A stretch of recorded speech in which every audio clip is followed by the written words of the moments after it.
Il me sent dans le mood comme ça. Ça veut dire, dans le parloir là. Parce que là-bas, on ne ferme pas les cellules le soir. Donc, on peut rester pas de 200 femmes toute la nuit. Il y a d'autres qui dorment là. Donc, on peut rester là, poser jusqu'au matin, danser, faire le bruit qu'on veut. Personne ne nous dérange. Et c'est dans ça que, de mes façons, il fait chaud là-bas. Ah! Il fait énormément chaud. C'est des portes blindées. Le coin est blindé. Il y a au moins 250 à 300 femmes qui causent en même temps. Ce qui aussi m'a marqué là-bas, c'est le bruit. Il y a toujours du bruit. C'est jamais calme. Jamais calme. Même quand il est 3 du matin, d'autres dorment. Il y a au moins un bruit de 20 personnes qui sont en train de causer. Il y a le bruit. Il fait chaud. La première, c'était un peu difficile, mais je me réconfortais avec l'ambiance qu'il y avait. Et puis là-bas, c'est là-bas, il y avait mes fans, les jeunes filles me connaissent et tout. Donc, c'est vraiment bien, là, là. Tu vois, je ne pas aller là-bas pour chercher de l'affection, hein, mais être à l'aise, être moi-même, en fait. En bas, j'arrivais pas à être moi-même. Mais moi, j'aime être moi-même. Donc, je dormais en haut, mais je partais me laver dans la douche, il y avait 2000 en bas, qui est la plus propre. Avec au moins, j'étais fatigué de ça. J'avais du détergent, tout. On nettoie la douche. Dans ma salle, on était 68 personnes. Souvent, ça monte, souvent, ça descend. Donc, je me lave dans la douche où il y avait 68 femmes. Je vais aux toilettes où il y a 68 femmes. Quand tu vas en prison au début, là, tu peux faire une semaine avant d'aller aux toilettes. J'arrivais pas à aller aux toilettes. J'arrivais pas. Mon ventre était devenu enflé comme ça. On dit, tu vas te tuer, ma bio. C'est déjà gâté. Tu as pris un an de besoin, on monte, on descend, tu as chier. Il faut partir, on va parler. Il dit, vous allez vous moquer de moi si ça sent. Pardonnez, je ne sais même pas comment il a fait.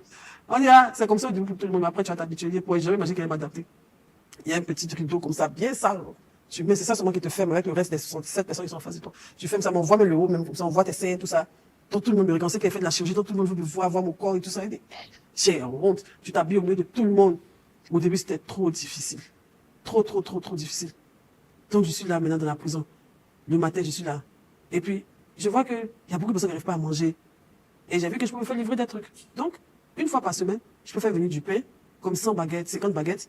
Ma soeur achète, ou bien je me fais livrer moi-même. Je fais livrer moi-même. Et puis je partage à tout le monde. On prend le petit déjeuner. Ceux à qui je peux donner, je donne. Ceux à qui je peux pas, je laisse. Souvent, j'ai fait grave à partir, nous on mange. On est là.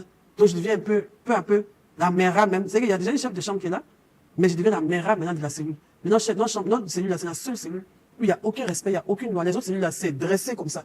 Tout le monde a des heures pour se laver. Nous, chez nous, il n'y a pas ça. La chef de chambre, même, ils vont la tuer. Quand on va dire, toi, va, toi, vieille, là, tu as tué l'homme pour venir ici. Tu vas venir nous commander. Quand tu pourrais dire, elle peut même pas parler. On la maltraite. Il dit, mais ça, c'est quoi ça? C'est moi, c'est le respect. Il dit, c'est déjà ça. Donc, je suis avec mes tchépos. Alors là, tu parles comme si c'était une très belle expérience. Est-ce que tu as eu des moments de solitude? Bien sûr, bien sûr. En fait, j'ai essayé de me créer mon propre confort et de m'adapter, mais c'est l'endroit où il faut jamais se retrouver, en fait. Parce que c'est comme si quand tu es en prison, c'est comme si c'est le cimetière des vivants, en fait. Tu vis, mais tu es morte pour la société. Tu es entre 4 murs, c'est très frustrant.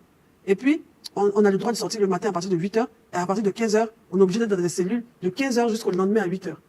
Le temps, là, déjà à 15 heures, quand on monte dans la semaine, on a l'impression qu'il fait déjà nuit, pourtant il fait jour. C'est très perturbant. Avant, moi, je savais même plus les dates, je savais même plus, ça faisait comme le jour où j'étais là. Et tout ça, c'était très perturbant, c'est très frustrant. Il y a des moments où moi, je suis quelqu'un, j'aime beaucoup être seul souvent, j'arrivais jamais à être seul, le bruit. C'est que je monte comme si j'ai rien, mais dans mon cœur, et puis où je dormais, tout ça, les gens autour de moi, c'était lourd, c'était lourd. Donc, je suis là. Et quand j'arrive en prison, ce qui m'a choqué aussi, c'est que nous qui venons là, on est plus vilaines que ceux qu'on croise en prison. Il y a des vilaines personnes en prison aussi, il y a des gens défigurés, il y a des gens, tout ça. Mais là, on laisse. Tout le monde est éclatant comme ça. Ils sont tout enfermés. Donc, et puis là-bas, vraiment, les gens se lavent et tout ça. Donc ça aussi, ça m'a choqué. Donc, mais moi, j'étais vilaine. Mais je me suis dit que c'était le stress et tout ça. Mais depuis là, ça ne change pas. Donc, je suis dans la cellule 14. J'attache un bout de paille comme ça seulement, tellement je transpire tous les jours. C'est la chaleur qui m'a beaucoup fatigué. Et après, je fais rentrer maintenant. D'abord, il y a quelqu'un qui m'a loué son lit. Les lits dont je vous ai parlé qu'on appelle Badjoa. Il y a une fille qui devait se libérer 3 mois plus tard. Elle m'a vendu son lit à 40 000 francs chaque fin du mois, jusqu'à ce que je parte. Donc, je payais chez elle pour pouvoir bien dormir. Mais au bout de 3 mois qu'elle est partie, c'est comme si une autre détenue ancienne doit succéder. Donc, soit je paye avec elle, mais elle doit succéder encore 5 ans là. Donc, elle ne va pas vouloir vendre son lit. Donc, je suis obligé de chercher un autre lit. Donc, on me fait rentrer la mère de Maureen, encore elle. C'est elle qui m'a acheté mon premier matelas, mon matelas là-bas, mon ventilateur. Ils m'ont envoyé ça. J'ai fait faire un lit superposé qu'ils ont mis dans la cellule pour moi. Et je partageais mon lit avec une autre fille en haut. Avant ça, je suis tombé malade. Je suis tombé malade. Ça n'allait pas, j'étais bizarre, j'étais malade tout le temps. Moi, je tombe jamais malade. Jamais, jamais. C'est très rare. Je suis tombé malade. On me dit non, c'est normal, c'est le stress de la prison. C'est comme ça. C'est le stress de la prison et tout ça. Il dit non, c'est pas normal. J'étais faible, j'avais maigri, j'ai commencé à perdre au moins combien de kilos. On dit non, c'est la prison, tout ça et tout. Je sens que je deviens bizarre. Après, j'ai fait 1 mois dans la prison. J'ai fait 1 mois dans la prison. Je vois que mes règles ne viennent pas. J'ai dit, ah, ça c'est quoi ça? On me dit non, c'est le stress de la prison. Il a dit ok. Donc je suis là. Ma maladie finit pas. Je commence à ressentir des douleurs au niveau de mon dos, au niveau de mon ventre. La nuit, je dors pas. J'ai des remontées acides. Mon ventre me fait mal, mais mon bas-ventre, tout me fait mal. Je sais pas ce que j'ai. Toutes les positions que je peux vous donner, je suis pas à l'aise et tout ça. Je suis pas à l'aise et tout ça. Donc, je décide d'aller à l'hôpital. Je vais à l'hôpital parce qu'il y a un hôpital, une infirmerie là-bas. Je décide d'aller à l'hôpital. Je vais à l'hôpital. On me fait le test du sida. D'abord, ça, c'est obligatoire qu'on te le fasse. On fait le test du sida. On prend ton sang pour faire des analyses, pour voir si t'es pas malade et tout. Donc, on prend mon sang, tout ça. Après, le lendemain, on m'appelle. Quoi, Mélène, tu as demandé combien vous êtes, tu as demandé à l'infirmerie. Je vais à l'infirmerie. La femme qui est là-bas, elle m'enferme, elle, dans l'infirmerie. Elle dit, mais aïe, pourquoi moi tu m'enfermes, genre, les autres, je les enferme pas et tout. Elle dit, non, je veux te parler. J'ai dit, il y a quoi? Elle dit, tu es enceinte. J'ai dit, quoi? Je suis rentrée en prison ici avec une grossesse. Oh Seigneur. Elle dit, il y a quoi? Tu n'as pas envie d'avoir d'enfant? J'ai dit, si, mais c'était tellement inattendu. Je vais faire 1 an de prison. Je vais accoucher en prison? Non, c'est pas possible. Seigneur, j'ai commencé à pleurer. Elle dit, ne t'inquiète pas. Elle dit, mais ici, quand tu accouches, on prend ton enfant. Quand tu accouches, tu sors, tu vas accoucher, et on prend ton enfant pour partir. Puis quand tu sors, maintenant, tu vas retrouver ton enfant. Parce que maintenant, avant les enfants, il y avait les enfants en prison, maintenant, il n'y a plus ça. J'ai dit, ok, j'ai jamais dit à quelqu'un, je suis assise.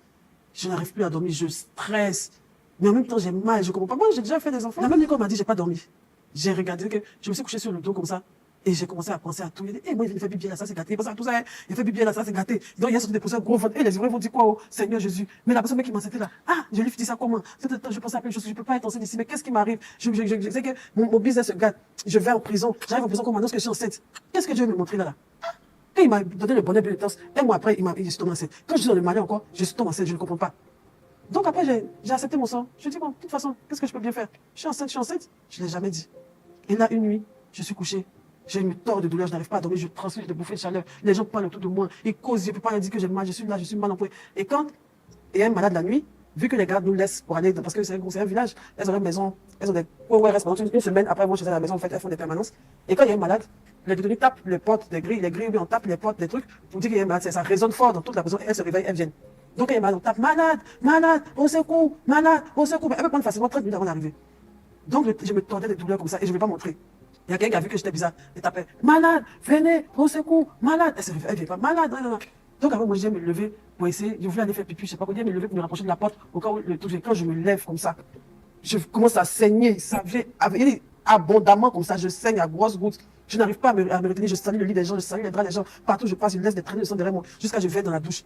Je vais dans la douche, je me tords de douleur, je m'assois et je suis en train de faire une fausse couche. C'est le stress, je ne sais pas. Mais intérieurement de mon cœur, je ne sais pas si je suis contente ou bien si ça me fait mal. Je ne sais pas ce que je ressens. En même temps, j'ai honte, regarde tout le sang, j'ai peur. Je me dis que je vais perdre tout mon sang, je vais mourir. Et puis pendant que... C'est vrai que ce sang était très fort parce que, en même temps que je vivais ça, et il y avait le bruit derrière, malade, s'il vous plaît, venez, malade, au secours, ma bio va mourir, venez, ma bio va mourir, sortez. Et puis je suis trempée dans mon sang, et je me suis assise dans la douche sale, là, comme ça. Et elles ne viennent pas. Et au bout de 40 minutes, elles apparaissent. Et puis elles viennent me prendre. Je suis toute faible. On me voit à l'infirmerie. Je fais une anémie, je ne sais pas. On m'a dit que j'ai fait une fausse couche. Et d'abord, même avant même que je fasse la fausse couche, quand je suis à l'hôpital, on m'a dit que j'étais enceinte de 3 mois. Donc, c'est-à-dire que dans la douche, même quand je me suis assise, quand je me suis levée, j'ai vu plein de choses. J'ai vu des trucs et tout. Je suis partie à l'hôpital, on m'a nettoyé, on m'a mis en sous-perfusion. J'ai dormi à l'infirmerie toute la nuit. Et c'est le matin que je suis revenu. On devait me faire sortir même carrément de la prison pour aller me soigner à Yopougo. Et puis au final, ils ont décidé que c'était pas la peine. Et qu'on pouvait gérer ça au sein du coin. Et quand c'est arrivé, il y a des femmes qui sont venues, les grands commandants qui sont venus dans la prison pour dire aux détenus que ça reste un secret. Il ne faut pas qu'ils le disent, que si leurs parents qui viennent les consulter, mais quoi que ce soit, il ne faut pas que ça fasse polémique dehors, personne ne sait que je suis enceinte. Il ne faut pas qu'il va dire. Mais c'est dans ma cellule que les gens ont pu su. Mais à cause des quand les bruits et tout, les gens ont su. Mais ils m'ont protégé, ça n'est jamais sorti. À part mes proches qui savaient. Et tout ça. Donc, je me suis soignée, j'ai commencé à me rétablir un peu à peu. Mais je recevais tellement de visites. Franchement, je ne vais pas mentir. Les gens m'ont soutenu. Les Ivoiriens m'ont soutenu. Mes proches, même des gens que je ne connaissais pas, même les gens auxquels je ne m'attendais pas. Chaque semaine, je pouvais recevoir 3 personnes. Jusqu'après, moi, j'ai bloqué mes visites. Maureen me visitait au moins une fois par semaine. Elle venait tout le temps. Elle sait qu'elle vient me ramener des pâtisseries. On s'assoit dans l'allée là, où il y a tous les prisonniers, elle n'a pas honte, elle s'en fout, elle n'a pas de mal. On mange, on discute, on voit du jambon, on voit des causes comme ça du supermarché. Elle me remonte le moral, on discute, on cause, elle me donne des conseils. Après, elle peut rester moins 1 heure, 2 heures de temps à la maison. Mes copines viennent, Priva vient, Becky, mes soeurs, tout le monde. Après, les artistes ont commencé à venir me voir. Il y a une personne qui vient me voir, ça m'a beaucoup plu. En fait, ça m'a choqué, c'était Ayane. Ayane est venue me voir avec son manager. Elle dit, dans la vraie vie, on n'est pas amis, mais elle m'a dit que je lui manquais beaucoup et qu'elle tenait à venir me voir, que mon mood lui manque et tout ça. Elle est venue me voir, ça m'a beaucoup surprise. Donc, personnes venaient me rendre visite, même des inconnus, des gens partaient prendre des billets au palais de justice, venaient me rendre visite. Souvent, on m'appelle, combien Hélène, vous avez quelqu'un qui vient vous voir? Et quand je vais, je connais pas la personne. Je connais pas, soit je demande à ne pas voir la personne. Souvent, je cause avec la personne vite fait, et puis la personne s'en va.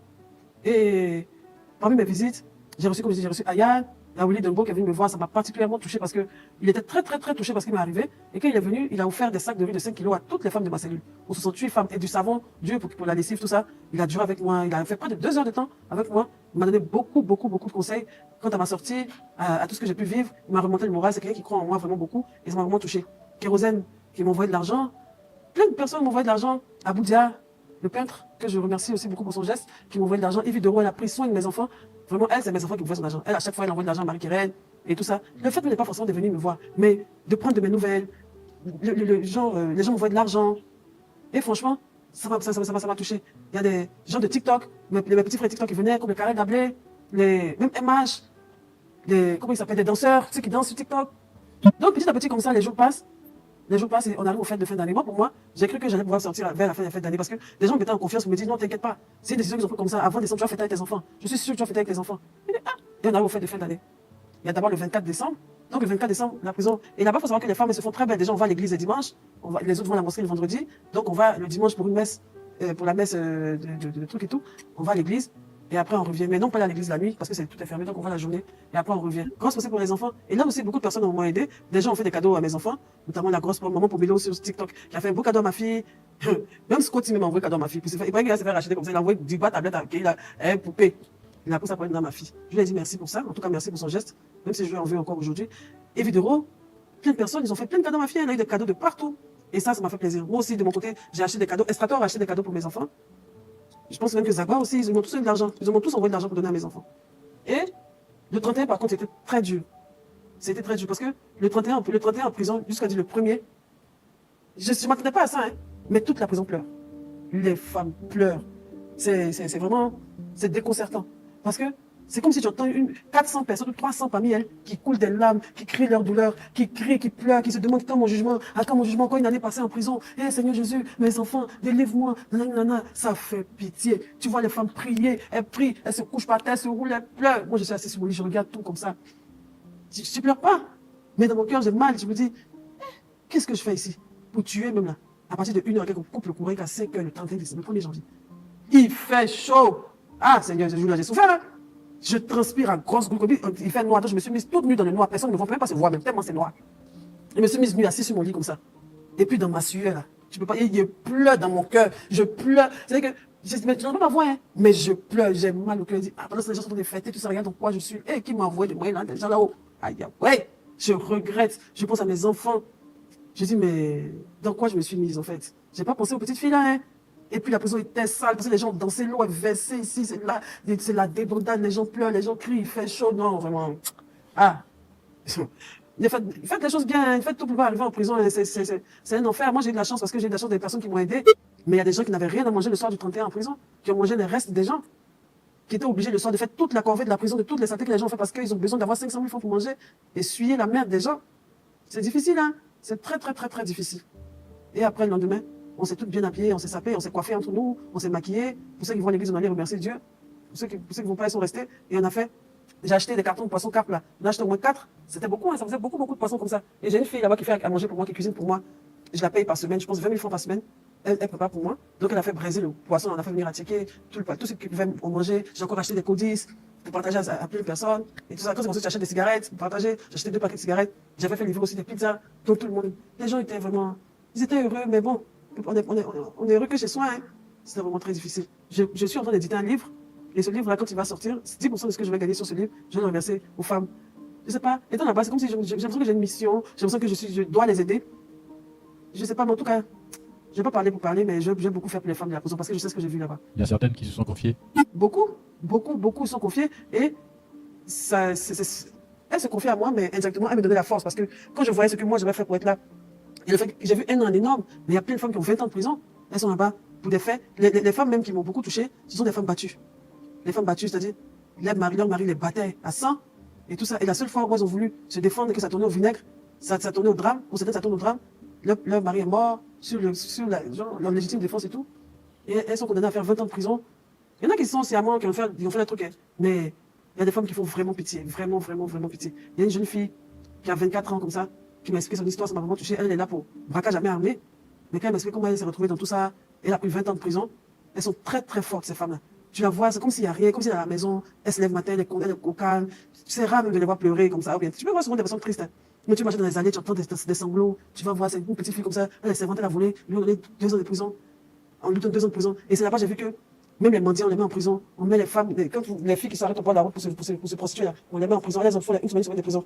Et puis en prison, il y a la récidive. C'est-à-dire qu'en 5 mois de prison que j'ai fait, j'ai déjà vu des gens qui sont venus partir au moins 3 fois. Ils viennent en prison chaque semaine. C'est-à-dire que tellement elles vont en prison, elles peuvent sortir, tu les envoies et puis elles envoient ce que tu veux. Tellement elles vont en prison, elles viennent, ils disent tiens, on veut faire. Et puis on peut être assis comme ça, on voit un truc à la télévision, un fait divers, un série comme ça, on dit ah, telle personne, cette dame a volé, attends. Quand on voit à la télé, on sait que le soir matin elle va venir, tout le monde l'attend. On peut avoir une émission, on dit ah voilà, la femme l'a attrapée en train de voler, on sait que le soir elle va venir. Et maintenant quand on vient, on les voit, tu t'assois comme ça, puis tu vois toutes celles qui viennent là. Il y a un jour, ils sont venus jusqu'à 26 femmes. Et quand ils viennent, c'est la même, c'est toujours la même chose. Nouveau volet. C'est tous les jours, sauf le week-end, c'est tous les jours. Au moins une personne. Et le parquet vient jusqu'à 23 heures. Il y a forcément une nouvelle personne qui va venir. Ça chauffe pas toujours. Mais chaque jour, il y a des libérations. Et ce qui me plaît aussi, ce qui m'a touché aussi en prison, c'est que lorsque une personne libère, on l'accompagne avec des chants, des louanges, avec beaucoup de louanges. Les gens prient pour la personne, ils demandent la route, d'autres pleurent leur sort, se demandent quand. C'est un passage où tu vois des gens, des visages différents, mais des visages qui sont là que tu vois tout le temps parce qu'elles vont durer là. Il y a des gens, tu vas venir, tu vas partir. Il y a une femme aussi qui m'a touché, elle a fait 10 ans de prison et elle est sortie le mois passé, elle a fait 10 ans. Là, quand elle partait, elle a ramassé un peu de sable de la prison pour partir. Elle était en pleurs. Elle, par contre, elle m'a fait beaucoup pleurer. Elle était heureuse de retrouver ses enfants. Elle a pris mon numéro et tout ça. Je lui ai dit même que si elle peut qu'elle explique son histoire parce que c'est vraiment très touchant ce qu'elle a vécu.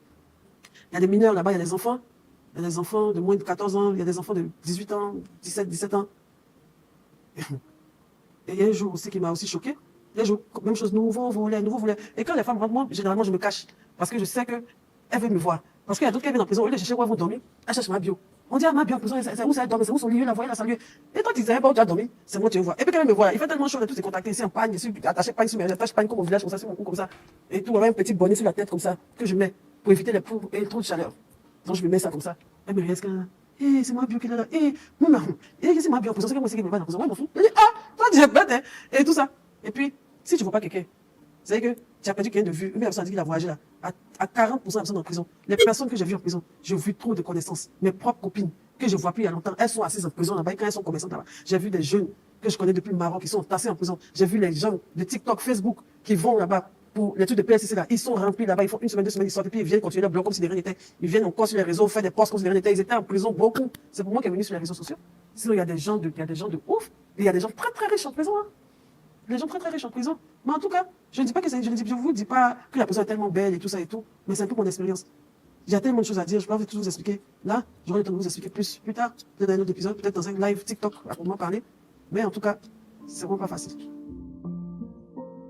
Je sais qu'il y a beaucoup de personnes qui se demandent comment ma bio faisait souvent pour être connectée. Madame Quadio, est-ce que c'était moi? Effectivement, c'était moi, Madame Quadio. Un soir, je m'ennuyais tellement que je suis en train de regarder un direct.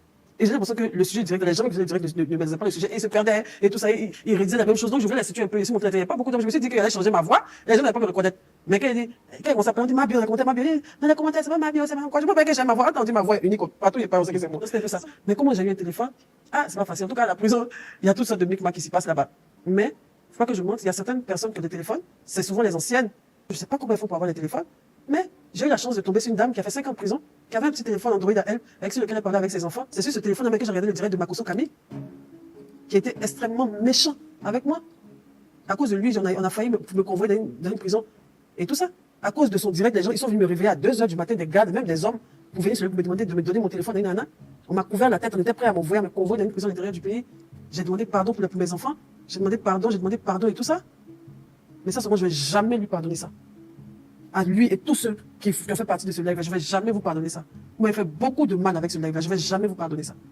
Jamais de la vie. Et puis tes 500 000 mais j'ai bien bouffé ça. Puis c'est fin, je ne vais pas lui donner. On ne peut pas être méchant comme ça. Tu ne peux pas vouloir aider quelqu'un à midi et puis vouloir descendre cette personne qui est déjà atteinte à 19h sans penser à mes enfants. Vous avez été méchant. Mais tous ceux qui ont été méchants et moi, là, je vous laisse avec Dieu. Et moi, jusqu'à ma mort, je vais vous en vouloir. Même si un jour, Dieu fait qu'on s'épale, sachez que c'est toujours de mon cœur. Je ne vais jamais oublier. Même si on se répale, c'est bien, on n'est plus jamais parlé parce que là, c'est de mon cœur, c'est de mon ventre. Je vous attends pas au carrefour, hein. Je n'ai rien contre vous. Je ne vais pas faire direct, quoi que ce soit. Mais tous ceux, pendant ma détention, que j'étais couché, qui ont mis leurs pieds sur moi, là, je ne vais jamais vous pardonner ça. Et mes enfants ne vont jamais vous pardonner ça. Je ne pas dire que je suis blanche, hein. C'est vrai que j'ai fait ma peine. J'ai été puni par la loi, j'ai fait un abus de confiance à mes amis, ils m'ont mis en prison, j'ai payé ma peine, donc je pense que maintenant, je ne vous dois rien du tout. Je ne dois rien à personne. Je dois l'argent à certaines personnes, mais vous, là, je ne vous dois rien. Donc, dans les commentaires, les gens réclament, disent, oui, nanana, nanana. J'ai fait 5 mois enfermé. Je ne peux pas faire, je ne peux pas me cacher parce que j'ai me cacher pourquoi. Il faut que je gagne de l'argent. La prison, là, ça m'a appris à ne plus faire tontine, à être humaine, à être, disons, ça m'a donné beaucoup de vertu. Et puis, j'ai même pas besoin de vous dire ce que la prison m'a apporté, parce que ça ne vous regarde pas. Mais moi, je sais ce que la prison m'a apporté. Mais la prison m'a pas réinitialisé. Ma carte mère, la prison n'a pas changé. Pour dire que j'ai changé par exemple, pensez qu'elle est sortie, elle est voilée. Genre, il y a me voiler en même temps. Je suis la même personne. Et je serai toujours cette personne forte à laquelle vous n'allez jamais arriver à descendre. Parce que pour moi, il y a Dieu dedans. C'est une étape comme une autre, ça va passer. Ça va passer. Quand je dis que ceux qui ont marché sur moi, je ne vais jamais vous pardonner là, c'est ceux qui, pendant que j'avais le plus besoin d'eux, m'ont tourné le dos et ont marché sur moi sans penser à mes enfants. Si je dis que vous m'avez fait du mal, si ça vous réconforte de savoir que vous m'avez fait du mal, parce que l'intention de me faire du mal, vous avez gagné. Vous m'avez vraiment fait du mal. Et je vous en veux. Mais à mes plaignants, Zagba, Apouchou et Espator, je n'en veux rien, je n'ai rien en cœur contre eux. Ils restent mes frères. On est unis, on est soudés. On se parle tout le temps. On s'est dit pardon à tout le monde. Ils se sont excusés envers moi. Ils se sont excusés envers moi. Quand la dame m'a donné le téléphone, on m'a demandé qu'il voulait me donner de l'argent. Au début, je ne voulais pas. Je lui disais non, je suis fâché, voilà. Il m'a dit, Hélène, vraiment, je ne savais pas que ça allait arriver là-bas. Je demande pardon de tout mon cœur. Je sentais derrière sa caméra qu'il pleurait. Il a pleuré. C'est pas amusement, il n'a pas dit qu'il est mort. Il s'en voulait, il m'a écrit toute la nuit, on a causé. Il a dit, moi, ce qui m'a fait mal, c'est que tu restais froid. Tu n'es pas venu au truc. Et tout ça, il dit non, il ne veut pas se montrer il ne veut pas que les gens parlent de lui sur les panels et tout ça, c'est pour ça qu'il est resté comme ça, mais que vraiment, il me demande pardon. Et que, il m'a même dit, tout ce que si je dois encore aux gens, il est prêt à m'accompagner pour payer les gens. Il est prêt à m'aider à payer les gens. Je lui ai dit non, c'est bon, je ne veux pas. C'est quand même un abus de confiance. Je vais assumer jusqu'au bout. Au début, il voulait m'envoyer l'argent. Il a dit non, il ne prend pas. Non, moi, c'est fâché, il ne prend pas là. Après, là, dépôt, ils sont comme à faire là. Au moins, chaque semaine, il m'envoie 100 000. Il n'y a pas de deuil. Samo, l'argent, m'envoyait 100 000. Zagba lui-même. Alors lui-même, Zagba même là, il touchait partout. Franchement, c'est vrai qu'au début, j'ai expliqué le déroulé, mais sinon je ne lui en veux pas du tout. Zagba était présent pour moi du début jusqu'à la fin. Il m'a envoyé de l'argent. Il a essayé de voir ici et là. Il partait dans des bureaux pour demander, pour plaider pour moi. Il prenait des rendez-vous. Il faisait tout. En tout cas, il n'est jamais venu me voir. Et moi-même, je ne voulais pas qu'il vienne me voir parce que c'était un peu bizarre. Mais, pas un seul jour, il m'a abandonné, jamais. Apouchou, pareil, le premier jour où il est venu en prison, tout le monde me demande, quand Apouchou est venu en prison, pas y a vous menti. Quand Apouchou est venu en prison, ça m'a pas fait mal. Ça m'a pas fait mal. Il était en mode, en ce moment, j'étais encore en mode, ça l'a raté même. Il voulait me mettre en prison, il voulait qu'il est en prison. Pas y a menti, c'est pas hypocrite. Parce que, pour moi, il me dit, il a juste versé l'argent, c'était un petit truc, qu'il avait fait une semaine, quelques jours, et il allait partir. Donc, le premier jour où il est venu, on a pu s'appeler au téléphone. Non, le lendemain. Quand on s'appelait au téléphone, il y a quelqu'un qui nous a passé le téléphone, et j'ai commencé à me moquer. Il a dit, des nouveaux volets, c'est comment? Bonne arrivée en prison. Tu as bien dormi, tu as niemi, tu as lu là, vous me connaissez, j'ai commencé à me moquer de lui. Vous savez que lui aussi, il est taquin, il a commencé à dire, on va pas faire un fond de notre famille ici en mettant, on va donner un gars en prison ici, hein. C'est comment? Vous voici un côté là-bas, ou bien. Et il a donné de l'argent à une garde pour venir me donner. En même temps, même, il y a une petite anecdote même. Un jour même, il y a une garde qui est partie voir Apouchou. À mon nom, hein. Moi, mais c'est pas, il n'a pas envoyé. Elle s'est dit à Apouchou que, bonsoir, Apouchou, que, je viens de la part de ta sœur, ma bio. Elle dit qu'il faut pas l'oublier, il faut penser à elle. Elle a donné 60 000 francs à la garde. Lui, qu'aujourd'hui, elle m'a jamais donné, il n'a jamais vu là. Elle n'a jamais vu l'argent là. Mais à preuve pas que je monte, ça m'a fait mal. Ça m'a fait mal. C'est vrai qu'il était en prison. Mais en tout cas, il était dans de bonnes conditions. Bon, lui-même, peut-être qu'il vous en parlera. Mais on s'est jamais vu là-bas. On s'est pas vu, mais on s'est appelé. Et puis il avait quand même le mental était là. Donc, voilà. Lui aussi. Est-ce que vous vous étiez déjà parlé, avant qu'il n'arrive en prison? Oui, on s'est parlé pas beaucoup de fois. Mais en tout cas, quand je suis partie, il m'a montré du regret. Il m'a écrit qu'il regrettait. Mais au début, chacun voulait dire que, au début, il disait beaucoup, oui, ce sont tes statuts qui t'envoient en prison. Il m'a se dédouaner parce qu'il s'en voulait beaucoup. Donc, à chaque fois, surtout, ça me disait toujours que, tu as vu, tu t'es mis dans le moment, que ce sont les réseaux. Il dit, c'est pas où, mais pour porter plein de questions en prison, faut laisser ça là. Là, ça fait des trucs là. Si on avait géré notre continent, donc on s'est demandé par exemple, est-ce qu'il a bâti en prison? Arrêtez de vouloir tous mettre comme si non, c'est pas, tu as fait statut de bâti en prison. C'est parce que vous avez porté plein de comptes pour que je bâti en prison. Quand vous me dites que non, j'ai porté plainte, mais on ne sait pas que ça arrive. Quand on porte plainte, c'est pourquoi on part en prison. Donc, c'est ce qui est arrivé. Donc, au moins, assumer ça. De toute façon, c'est de votre droit. Je peux me plaindre puisqu'il n'y a plus votre argent. C'est un abus de confiance. Mais moi, en tout cas, moi, je n'ai pas le cœur pour mettre quelqu'un en prison. Je ne peux pas faire ça. Tout ça et tout, ils ont essayé de faire tout ça. Zagba même est venu jusqu'au procès, donner, genre, retirer sa plainte encore. Mais ça n'a pas abouti. Mais en tout cas, une chose est sûre, ils ont beaucoup regretté. Ils ont regretté même. Ils ont regretté, ils me l'ont dit. Et au jour d'aujourd'hui, je jure sur la vie de mes enfants, Je ne leur en veux pas du tout. Ça va te paraître bizarre, mais la prison m'a fait du bien. À moi surtout. Ça va pas du bien à tout le monde, hein. Mais moi, la prison m'a fait du bien, je me suis reposé. Vous pouvez voir comment je suis sorti, comment je suis tout reposé. Même mes scènes même sont finies. Avant, je n'avais pas. Imaginons que j'avais fait seulement 2 semaines de prison. J'allais ressortir avec un bad buzz énorme. Personne n'allait m'accueillir comme ils m'ont accueilli 5 mois plus tard. Les gens allaient m'accueillir avec des injures. Mes autres plaignants allaient venir rentrer dans la danse. J'allais être encore criblé de dettes. J'allais être encore bizarre même. Mais là-bas, après, je suis m'adapté, je me suis reposé. Qu'est-ce que vous avez dit? Moi, je me réveille, moi, je me réveille. Et ça va qu'on monte, on descend. La grâce aux enfants, il allait sortir de prison. Parce que je n'ai pas tué quelqu'un pour aller dedans. Et dans cette tontine, il n'y a pas quelqu'un qui est mort dedans. Je n'ai pas tué l'homme dans tontine, ça là. Hein? C'est l'argent de mes camarades, on fait ça, qu'à la fin, on ne règle pas. Là, quoi? C'est quoi? Mais vous me dites qu'il ne doit pas quelqu'un, quoi. Toi, c'est quoi? Toi, tu sais quoi? Sur l'extracteur, c'est quoi? Vous voulez tuer que vous ne devez pas quelqu'un, quoi. Aïe! Ne mettez plus vos amis en prison. Ça sort pas, mais c'est pas bon. Plus sérieusement, franchement, c'est Marie-Kérène ça m'a fait beaucoup de mal pour Marie-Kérène parce que elle a subi de l'harcèlement. Déjà, j'avais très honte de ce qu'elle pourrait penser de moi. Mais Marie-Kérène est une petite fille très forte parce que elle savait que j'avais des soucis. Pendant que personne ne savait, elle savait que j'avais des soucis. Marie-Kérène a déjà appelé mes créanciers pour lui demander pardon. Elle a déjà appelé, quand on m'appelle, que j'arrive pas à décrocher Marie-Kérène pour mon téléphone, Tati, pardon. Elle a quel âge? Elle aura 16 ans en avril. Tati, pardon, s'il te plaît, il demande pardon, et tout ça. Tu vois, c'est une petite fille très forte. Donc, tout de suite, elle m'a rassurée. Quand elle a su que j'étais à la police et qu'on s'est appelé, on m'a dit, maman, ne t'inquiète pas pour moi. Moi, je te connais. Je sais qui tu es. Je sais que tu n'es pas une voleuse. Quelque chose que les gens vont dire là. Mon dos est l'âge. Et il a dit ça. Mon dos est l'âge. Il dit, mais ils vont t'harceler dans la rue. Ils vont te dire que ta maman est une prisonnière, ta maman est une voleuse. Elle dit, maman, si tu as fait la prison, je sais que ça devait être dans ton destin. Moi, j'ai tout suivi. Je sais que tu n'es pas une voleuse. Tu restes ma maman et je t'aime. Je t'aimerai toujours. Mais je veux partir à l'internat. Pour me reposer aussi un peu. Si tu es en prison, moi aussi, je veux pas pouvoir me promener comme ça. Si tu vas en prison, moi, je vais aller à l'internat. Il a dit, ah bon? Elle m'a dit oui. Franchement, j'aimerais demander pardon à mes enfants parce que faut pas que je m'en dise pas souffert en prison. J'ai pas souffert, mais j'ai souffert de l'absence de mes enfants, tu vois. Me priver de mes enfants comme ça pendant 5 mois, c'était vraiment très, très fort. Vraiment, merci. Merci beaucoup à cette famille qui a récupéré ma dernière fille, qui l'ont inscrit à l'école. Quand je partais, ma dernière fille partait même pas encore à l'école.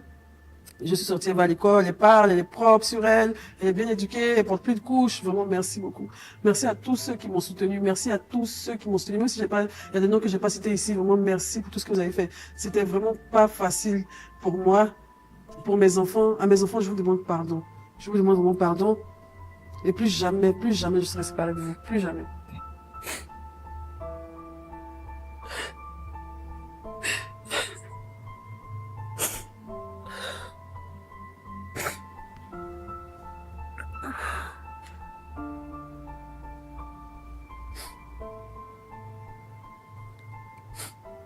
Vraiment, c'était une mauvaise impasse. Je ne souhaite à personne d'aller en prison. Comme je le redis à ceux qui m'envoient en prison, je ne vous en veux pas. C'est dans votre droit de porter plainte. Au début, j'avais mal, mais maintenant, et ne laissez personne, ni les réseaux, ni personne, nous confondre, nous mélanger. On sait ce qu'on a vécu tous ensemble dans cette détention. J'étais en prison dans la vraie vie, mais vous étiez en prison dans votre cœur, dans votre tête. Vous en vouliez d'avoir mis une mère en prison. Je sais ce qu'on s'est dit. Donc voilà, à moi maintenant, je suis sortie, par la grâce de Dieu, encore plus sereine, avec beaucoup de résilience. Je vais faire les choses bien et vous pourrez voir la meilleure version de moi avec laquelle je suis sortie. Je vais travailler. Je demande pardon à mon entreprise. Je vais reprendre mon entreprise. Et ce passage-là, je me dis que je devais le faire, quoi. Ça va partir de mon histoire. Je suis la mère du vécu, non? Il y a tout vécu. Il y a tout vécu. Après la prison, là, c'est pas la mort, ils vont pas ce que d'autres peut m'arriver, quoi. Mais bon. Comme dit, quand c'est dur, seuls les durs avancent. Entends-moi, je suis une dure. Et je vais toujours avancer. Moi, je fais partie des durs qui avancent. Je ne suis pas faible. Vous pouvez partir pour moi. Je n'ai pas tué quelqu'un. C'est 5 mois de prison, c'est rien. En tout cas, je suis contente d'être sortie. Je suis contente d'être sortie. Merci. Merci à tous ceux qui m'ont porté en prière. Les abonnés, les mamans, les familles, les abonnés, ceux qui ont prié pour moi, tous ceux à qui j'ai manqué. Vous m'avez manqué aussi beaucoup, beaucoup, beaucoup. Désolé si on vous fait payer pour écouter, mais vous devez payer. Payer quand il parle, vous allez trop insulter. C'est pas quand il s'est revenu, vous avez fait construire maternelle, je ne peux pas vous laisser trouver ça en cadeau. Vous allez payer ça. Et on se dit à très prochainement pour d'autres aventures.